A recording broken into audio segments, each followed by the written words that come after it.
The future of EOS blockchain. I think what Dan, Ives, and the whole Eden community is trying to do now is something that no other blockchain is trying at the moment. And I think this is part of Dan Larimer always like being ahead of his time. He built the first decentralized exchange when he built BitShares, and then he built like the first social network on the blockchain when he built Steam, and then he went to EOS, and now he's always like looking at stuff that still hasn't got into the mainstream blockchain world. It's time to talk about block producers on EOS. Who are they? What do they do? And why do they do it? In this series, I will highlight the various block producers in EOS, either of the top 21 who produce the blocks, or of the many standby producers waiting in the wings.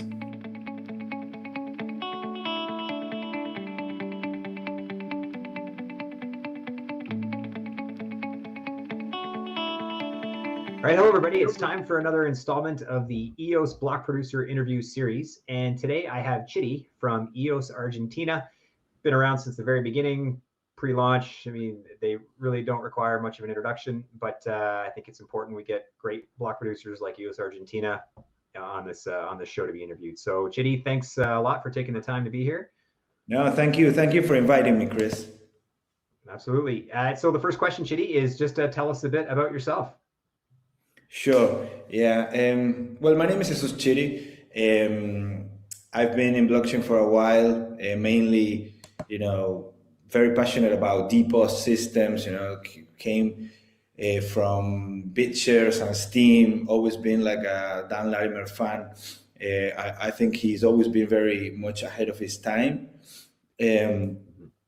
So, when the opportunity came to co-found a blog producer, back in the days when, EOS wasn't even launched, we just met up with a couple of guys that, that like crypto, and we got it going. So it was pretty much, being a crypto passionate person since, back in the days when I started, realizing this technology was going to change the world, before JP Morgan and Elon Musk.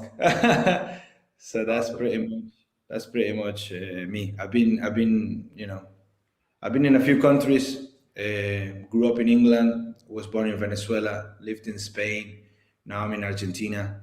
So I think there's not much else to say, but that's just me, just another crypto lunatic.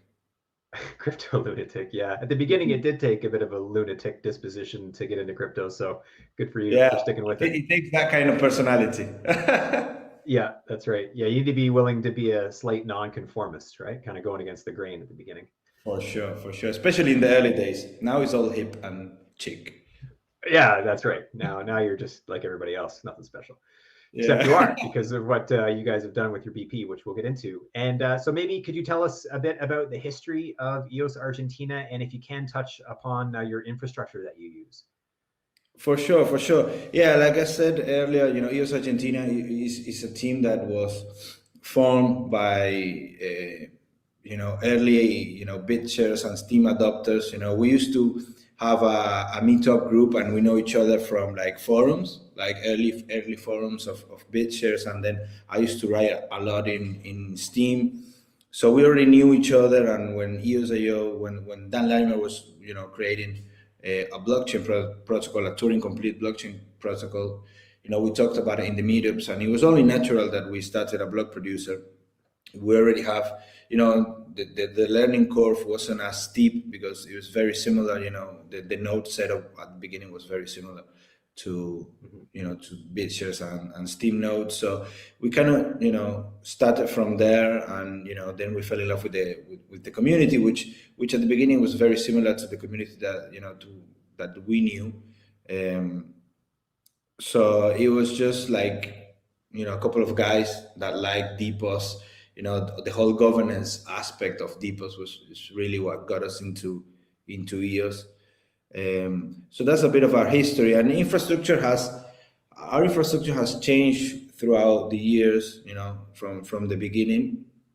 Currently, we transition our infrastructure to a Kubernetes setup, We have 2 clusters in different parts of the world. And we have everything that's programmed, and we have like a stable infrastructure now, which we're really proud of. It took a lot of work to transition from what we had to what we have now.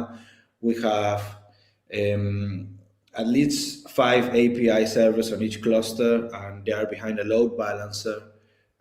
So if one fails or 2 fails, we always have the other ones.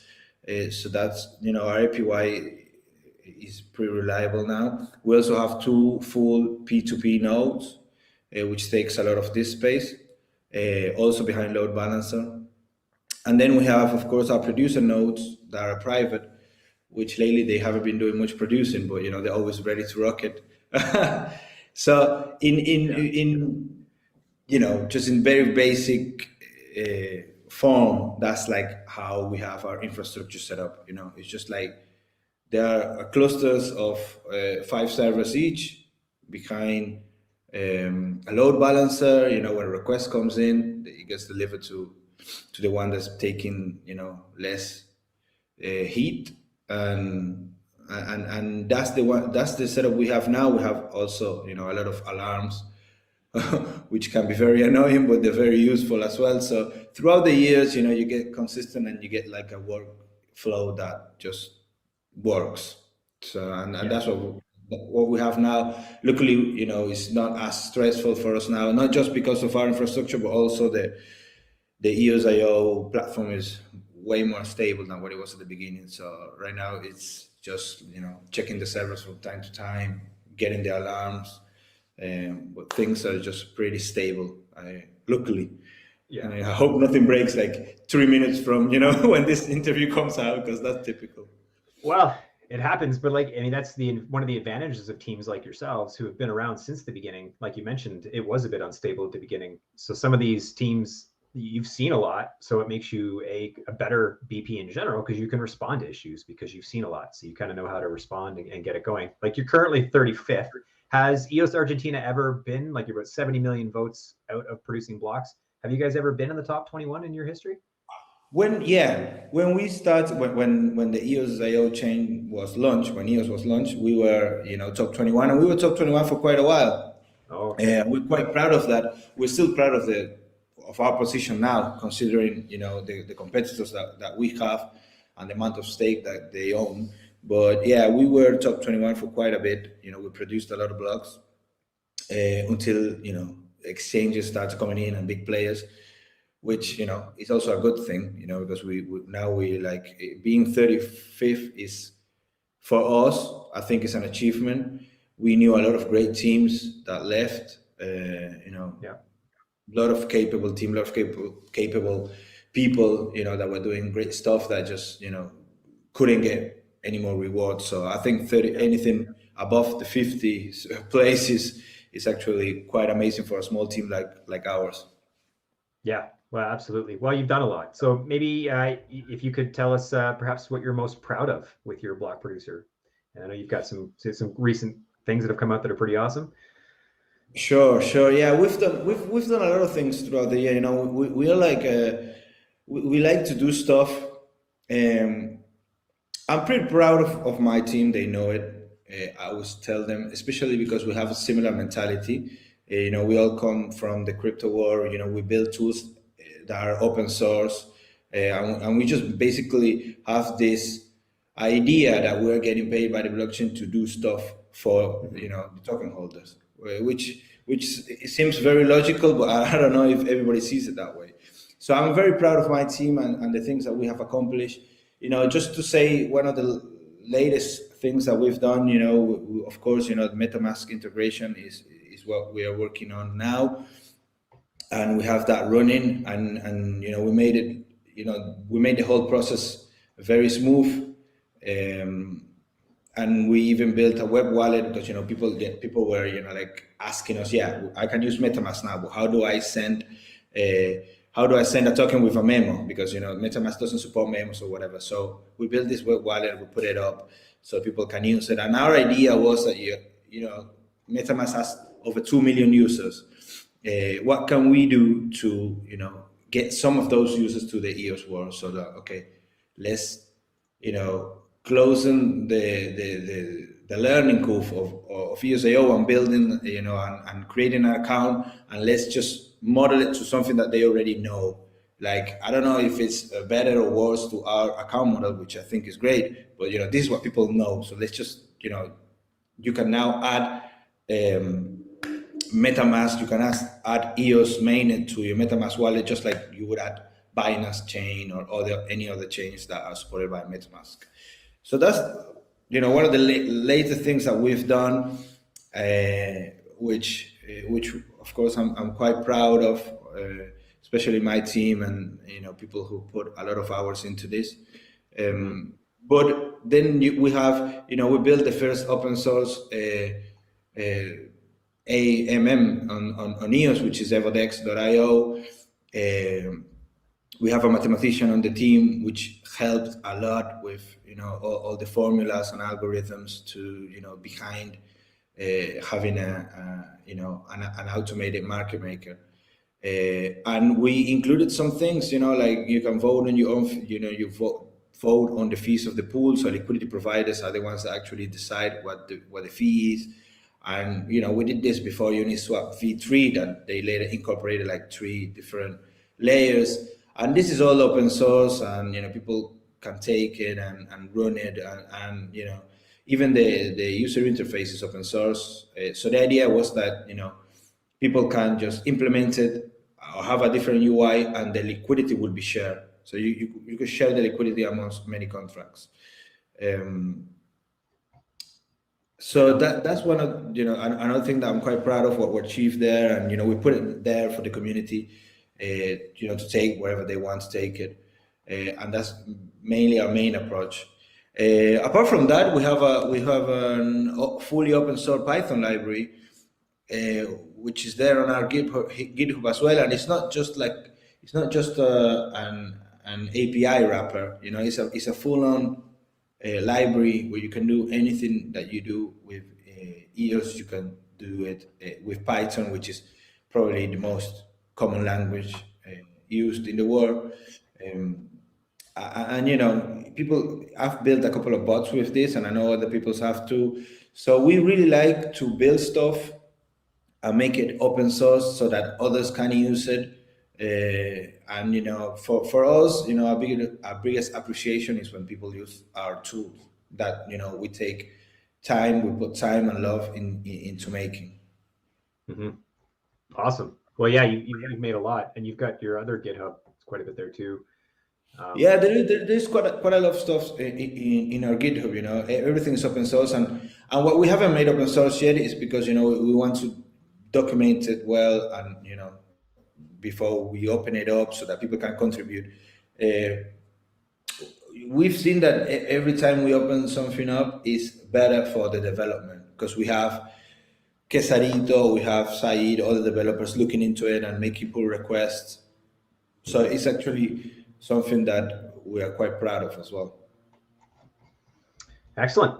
That's great. Okay, well, the next question is, what excites you the most about the future of the EOS blockchain?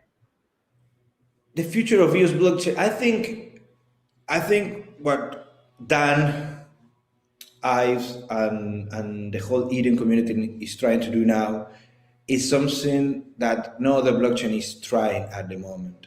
And I think this is part of Dan Larimer always being ahead of his time. He built the first decentralized exchange when he built BitShares, and then he built the first social network on the blockchain when he built Steam, and then he went to EOS, and now he's always looking at stuff that still hasn't got into the mainstream blockchain world, but it probably will do in the future. So what Eden and what we are trying to solve now, community-wise, and where we want to take EOS as a community and not a dependent branch of Block One. I think that's what excites me the more, and excites me because I know how hard it will be. I think it's going to be a challenge, of course, but I have a lot of trust in the capabilities of Yves Larose. I've known him personally, and he's just such a relentless worker.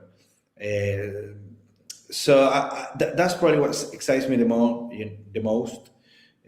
Looking at where we can take this as a community and building like a truly decentralized governance for the EOS community that does not depend on Block One or on the block producers. And I think that's really exciting, and that's going to be a challenge that I would like to see develop for sure. Yeah, well, and it's so early, like you say, it's going to be a challenge, and we're just in the beginning stages. But so far, so good. The first official Eden election with some more sizable funding is on October 9th, so that's about 2 weeks from the time of this interview. And the EOS Foundation, they're just about to announce some of their more recent grant recipients, so it'll be interesting to see where some of this funding is going and actually see some traction getting done on chain and no longer waiting for Block One to do it for us, like you say, right? Yeah, for sure. I think that push was needed. To start like it was more like a mental change on the whole EOS community. Let's stop bitching about Block One and let's start building. Let's just grab this by our hands and let's just start doing something. It took a while because of course there was a lot of disappointment, anger, or whatever. I respect everybody's point of view. The ones that left, I hope they come back. The ones that stayed. But I think it's a new chapter, and every new chapter is exciting. So that's definitely what excites me the more right now about EOS. It's going to be a good book because it's like the underdog now. So everybody loves a good story about an underdog, right? Of course. Awesome. Okay, well, the last question, Chitty, is just what can token holders do to support EOS Argentina, yourself, and the EOS network in general? Sure. First of all, we want token holders to use EOS, to use our tools, to use other tools, to tell us what they like, what they don't like about what the things we built, what they would like, to see being built. Because, we are like workers, we like to do stuff. And I think the biggest appreciation that we get is when, we have users that use it, that use our tools and that they give us feedback, even if the feedback, is just constructive criticism. That's also good. But, at least we know that, there is someone on the other side that is like using our tools and our stuff. Of course, we have some metrics, but you don't really know how many of those are bots, which are also users. Like Right. Evodex has a lot of bots, trading bots, arbitrage bots, which is good because behind the bot there's a user. But we like to see sometimes the faces of those bots and those people and say, hey, that's what you did here is cool. Maybe I would like to have that option or whatever. And throughout the years we have implemented stuff that people have told us that they needed and they wanted. The last example is this web wallet. We actually built MetaMask, and then we realized like, yes, everybody wants to transfer to they want to put a memo so they can deposit on Binance. Whatever. It's like, shit, why didn't we think of that? Let's build it. Right. And 2 weeks later we built it, and it's there. So give us feedback, use our tools, and of course the obvious is for proxies that support us and our work. Awesome. Yeah, well, in terms of getting in touch with you, all this will be in the show notes, but eosargentina.io, and at the bottom you've got email, meetups that you do, maybe not as frequently now with everything, but Telegram, Facebook. And in terms of the vote piece, like certainly when it comes to what the community thinks of EOS Argentina, sure, you might be 35 in the actual rankings, but from the voice or the opinion, at least, of the Eden members for the Eden member proxy, EOS Argentina is number 6. So you can see a bit of a spread there between what some of the conscientious community members think versus what the whales might think.